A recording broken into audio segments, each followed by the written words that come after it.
Assalamualaikum warahmatullahi wabarakatuh. Semangat pagi. Apa kabar anak-anak Ibu kelas 7 yang Ibu banggakan? Kita ketemu lagi pada mata pelajaran Quran Hadis Senin 15 Maret 2021. Lanjutan dari pelajaran kemarin yaitu optimis dan sabar adalah perintah Allah Subhanahu wa taala.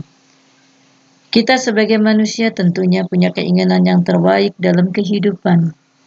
Apa yang harus kita usahakan sungguh-sungguh dengan harapan untuk mencapai suatu keberhasilan. Di dalam mata pelajaran Quran Hadis yang pada kesempatan minggu lalu sudah Ibu jelaskan tentang optimis. Apa itu optimis? Kita sebagai manusia harus selalu bersikap optimis.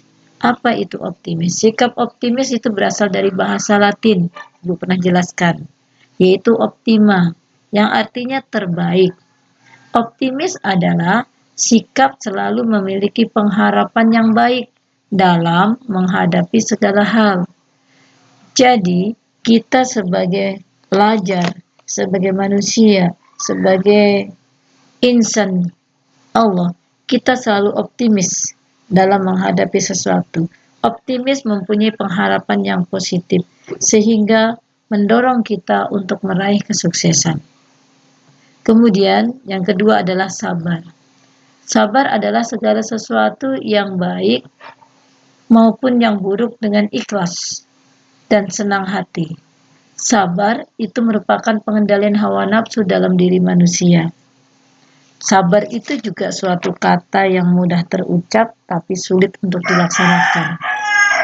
Jadi ketika kita melaksanakan suatu sabar ya sabar, ternyata pada kenyataannya sabar itu sulit. Misalnya ketika kita diberikan tugas banyak, kita merasa mengeluh, sulit untuk mengatakan sabar. Dan sabar di sini dapat dibagi menjadi 3. Yang pertama adalah sabar dalam ketaatan. Artinya sabar dalam ketaatan itu bagaimana? Sabar melaksanakan ibadah Allah. Kita sebagai hamba Allah, kita harus melaksanakan ibadahnya, mengabdikan dirinya, mengerjakan perintahnya dalam keadaan apapun, dan dengan perasaan lapang. Dalam keadaan lapang dan sempit kita harus sabar. Sabar mengerjakan tugas-tugas yang diberikan oleh orang tua, bapak ibu, dan ataupun tugas-tugas di sekolah. Ini sabar. Sabar dalam ketaatan. Yang kedua, sabar dalam maksiat. Apa itu sabar dalam maksiat? Yaitu membutuhkan perjuangan yang berat. Saat ini banyak sekali suatu media-media yang menampilkan sesuatu yang tidak bermakna, yang tidak baik. Nah, kita tentunya harus sabar dalam maksiat, tidak usah kita lihat, tidak usah kita ikutin. Nah, mungkin terkadang kita juga lalai dengan waktu, asik di dalam HP, asik memegang HP, kemudian kita lupa dengan tugas-tugasnya.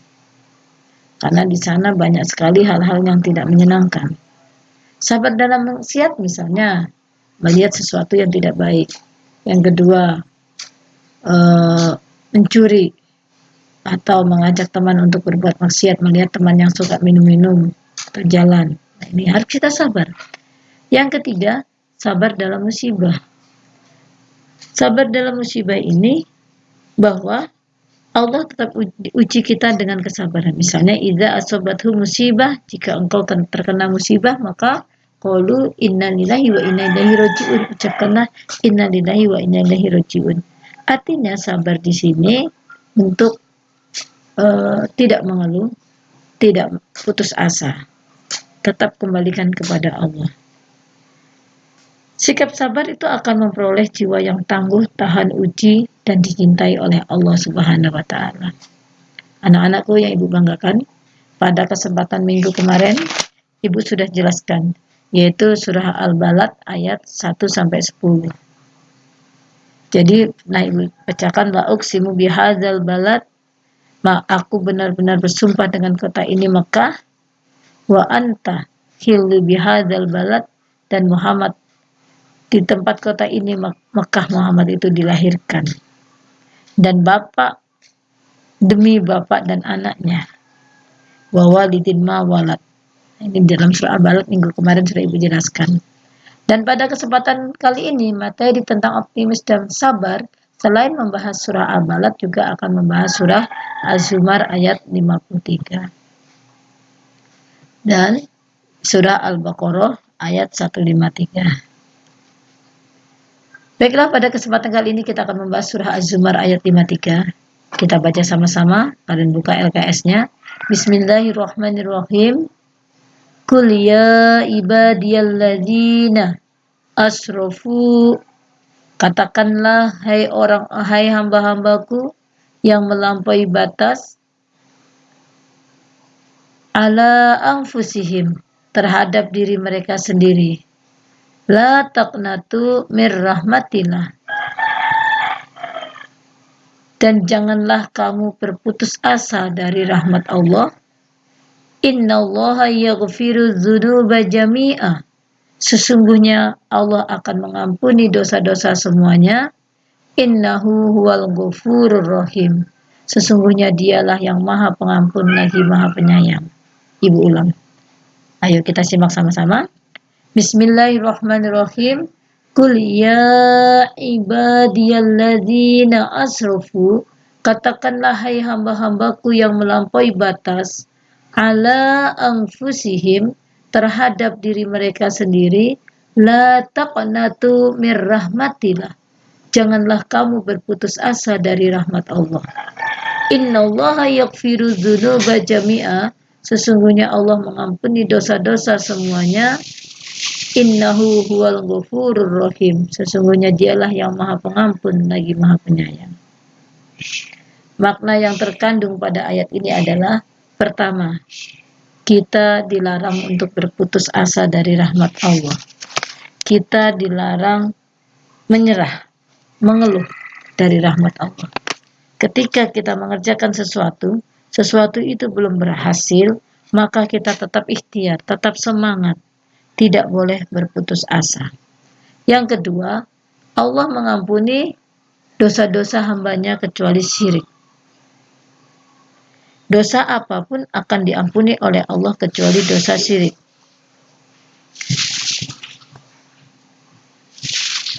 Di dalam surah Az-Zumar menunjukkan bahwa besarnya rahmat Allah kepada umatnya, memberikan ampunan tanpa batas yang telah ditetapkan, asalkan manusia itu mau bertobat.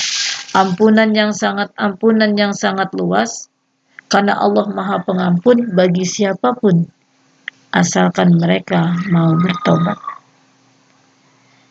Ini makna yang terkandung di dalam surah Az-Zumar. Kemudian pada ayat berikutnya, silahkan dibuka kembali bukunya, surah Al-Baqarah ayat 183 yang berbunyi, Bismillahirrahmanirrahim. Ya ayyuhalladzina amanu sta'inu, wahai orang-orang yang beriman,